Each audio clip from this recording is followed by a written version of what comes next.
Hello friends, good morning. हम अभी तक ऑर्गेनो मेटालिक कंपाउंड्स पढ़ रहे थे और लास्ट क्लासेस में हमने ग्रिग्नार्ड रिएजेंट के ग्रिग्नार्ड अभिकर्मक के बारे में पढ़ा था। आज हम वो मैग्नीशियम यौगिक थे। आज हम कुछ ऑर्गेनो जिंक यौगिकों के बारे में पढ़ेंगे। Organozinc compounds organozinc compounds जो हैं वो सर एडवर्ड फ्रैंकलिन ने बनाए थे। और ऑर्गेनो जिंक कंपाउंड्स को हम दो वर्गों में बांट सकते हैं। पहला होता है जिंक एल्किल, जिसे हम ZnR2 द्वारा व्यक्त करते हैं, तथा alkyl zinc halide R2RZnX।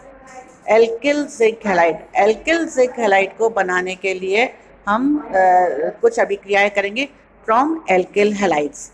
Alkyl iodide की जिंक कॉपर मिश्र धातु के साथ क्रिया करवाई जाती है तो एल्किल जिंक आयोडाइड प्राप्त होता है, जिसका कार्बन डाइऑक्साइड की उपस्थिति में डिस्टिलेशन करने पर हमें डाई एल्किल जिंक कंपाउंड प्राप्त होते हैं।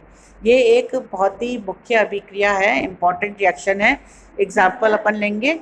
अगर हम एथिल आयोडाइड की 2 मोल जिंक के साथ अभिक्रिया कराएंगे तो हमें पहले एक मध्यवर्ती उत्पाद प्राप्त होगा, जिसका कार्बन डाइऑक्साइड की उपस्थिति में डिस्टिलेशन करने पर डाई एथिल जिंक प्राप्त होता है। साथ में डाई आयोडाइड जो है वो निष्कासित होता है। ऑर्गेनो एल्युमिनियम यौगिक जो हैं उनके द्वारा भी हम ऑर्गेनो जिंक कंपाउंड या कार्ब जिंक यौगिक बना सकते हैं। When trialkyl aluminum reacts with zinc chloride gives dialkyl zinc compound। उदाहरण के लिए हम लेंगे, यदि हम ट्राइएथिल एल्युमिनियम के जिंक क्लोराइड के साथ अभिक्रिया कराएंगे तो हमें C2H5 ट्वाइस जिंक अर्थात डाइएथिल जिंक प्राप्त होते हैं। ये तो इसकी 2 इम्पॉर्टेंट हमने आपको प्रिपरेशन बताइए कि किस प्रकार हम ऑर्गेनो जिंक कंपाउंड्स बना सकते हैं। Now what is the structure, इसकी फिजिकल प्रॉपर्टीज़ क्या हैं, इसकी संरचना क्या है। जिंक एल्किल्स जो हैं वो नॉन पोलर होते हैं अर्थात अध्रुवीय होते हैं। ये low boiling liquid, low melting solids होते हैं। जो ऑर्गेनिक सॉल्वेंट्स जो कार्बनिक विलायक में आसानी से विलयशील हो जाते हैं। लोअर जिंक कंपाउंड्स निम्न जिंक यौगिक वायु में ज्वलनशील होते हैं। डाई एल्किल जिंक यौगिक की रेखीय ज्यामिति या लीनियर ज्योमेट्री होती है, अर्थात जिंक यौगिक जो है वो रेखीय ज्यामिति में इनकी संरचना होती है। जिंक परमाणु का संकरण जो है वो sp है, तो sp संकरण के कारण, जिंक परमाणु के sp संकरण के कारण एल्किल जिंक हैलाइड की निम्न संरचना होती है, जो कि मैंने आपको चित्र में दिखाई है। अब इसकी रासायनिक अभिक्रियाएं देखेंगे कि जिंक कंपाउंड्स किस प्रकार अभिक्रिया करता है। इनकी क्रियाशीलता ग्रिग्नार्ड रिएजेंट की तुलना में कम होती है, यानी ग्रिग्नार्ड अभिकर्मक जो है वो जिंक यौगिकों की तुलना में अधिक क्रियाशील है। जिंक यौगिक जो हैं, कार्ब जिंक यौगिक जो हैं वो कार्बन डाइऑक्साइड के साथ कोई अभिक्रिया नहीं करते। अब एक्टिव हाइड्रोजन के साथ क्या इनकी रिएक्शन रहती है। यदि हम डाई एल्काइल जिंक की एक्टिव हाइड्रोजन, सक्रिय हाइड्रोजन परमाणु वाले यौगिकों के साथ क्रिया कराते हैं तो हमें एल्केन्स प्राप्त होते हैं। एग्जाम्पल के लिए, when dialkyl zinc reacts with water it gives alkane। उदाहरण के लिए हम लेंगे कि हमने डाइएल्किल जिंक को जल के साथ क्रिया कराई है तो हमें एल्किल के 2 अणु प्राप्त होते हैं। इसी प्रकार एल्कोहल्स में भी सक्रिय हाइड्रोजन परमाणु होता है, तो अगर हम जिंक यौगिकों की एल्कोहल के साथ क्रिया कराएंगे तो सक्रिय हाइड्रोजन परमाणु के साथ क्रिया करने पर ये हमें एल्केन्स देते हैं। अब आप थर्ड रिएक्शन देखिए चित्र में, reaction with alkyl halides. does not react with primary and secondary compounds. Carb zinc यौगिक जो है वो मैंने आपको आरंभ में ही बताया था कि इनकी क्रियाशीलता कम होती है, तो ये प्राथमिक एवं द्वितीयक एल्किल हैलाइड के साथ क्रिया नहीं करते। लेकिन यदि हम डाई एल्किल जिंक की तृतीयक एल्किल हैलाइड से क्रिया कराएंगे तो हमें उच्चतर एल्केन्स प्राप्त होते हैं। रिएक्शन नंबर 4 देखिए आप, रिएक्शन विद एसिड क्लोराइड्स।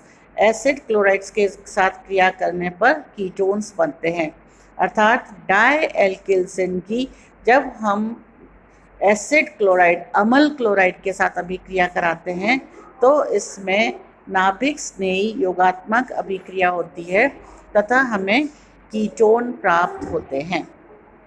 ये जो मैं आपको अभिक्रियाएं बता रही हूँ ये सभी बहुत ही इम्पॉर्टेंट रिएक्शन है। अब कार्ब जिंक की एक और बहुत मुख्य इम्पॉर्टेंट रिएक्शन जो है वो है रिफॉर्मेट्स की अभिक्रिया। आपने इसका नाम सुना होगा। जब एल्डिहाइड या कीटोन को अल्फा हेलो एस्टर के विलयन में डाला जाता है तो जिंक की उपस्थिति में पहले ऑर्गेनो जिंक यौगिक प्राप्त होते हैं, फिर उसे कार्बोनल समूह से क्रिया करवाने पर बीटा हाइड्रोक्सी एस्टर देते हैं। यह अभिक्रिया रिफॉर्मेट्स की अभिक्रिया कराती है। अब उदाहरण हम लेंगे, एग्जाम्पल इसका लेते हैं। पहले आपका मैंने बताया एथिल ब्रोमो एसीटेट को शुष्क ईथर की उपस्थिति में जिंक से क्रिया कराने पर हमें कार्ब जिंक यौगिक प्राप्त होगा, और कार्ब जिंक यौगिक की जब हम एसिड एल्डिहाइड से अभिक्रिया कराएंगे तो हमें एडिशन प्रोडक्ट या योगात्मक उत्पाद प्राप्त होते हैं। ये योगात्मक उत्पाद हाइड्रोलिसिस द्वारा एथिल बीटा हाइड्रोक्सी ब्यूटराइट बनाते हैं। इसी प्रकार अगर हम एरिल समूह लेते हैं, एसिड एल्डिहाइड की जगह बेंजिल्डिहाइड से अभिक्रिया कराएंगे तो हमें एरोमेटिक यौगिक प्राप्त होगा, ethyl beta hydroxy beta final propionate. जैसे हमने ये यौगिक पढ़ रहे थे, जिंक यौगिक पढ़ रहे थे, एक और इम्पॉर्टेंट यौगिक है कार्ब जिंक यौगिक है iodomethylene zinc iodide. It is an important organozinc compound and is obtained by the action of zinc copper couple on methylene iodide. जब मिथिलीन आयोडाइड की जिंक और कॉपर कपल के साथ डाई एथिल ईथर की उपस्थिति में क्रिया कराई जाती है तो आयोडोमेथिलीन जिंक आयोडाइड प्राप्त होता है।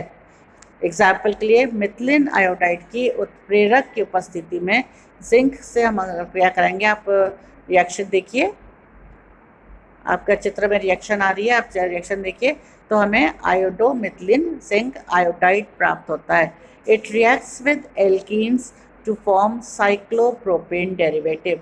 अब ये इसकी आयोडोमिथिलीन जिंक आयोडाइड की बहुत इम्पॉर्टेंट रिएक्शन है कि जब हम आयोडोमिथिलीन जिंक आयोडाइड को एल्कीन के डबल बॉन्ड पर अटैक करते हैं तो हमें साइक्लोप्रोपेन के व्युत्पन्न प्राप्त होते हैं। उदाहरण के लिए ये इम्पॉर्टेंट रिएक्शन है और इसका नाम है सिमोन स्मिथ अभिक्रिया, जिसका की उपयोग हम साइक्लोप्रोपेन व्युत्पन्न बनाने में करते हैं। उदाहरण मैंने लिया है, आप रिएक्शन देखिए चित्र में।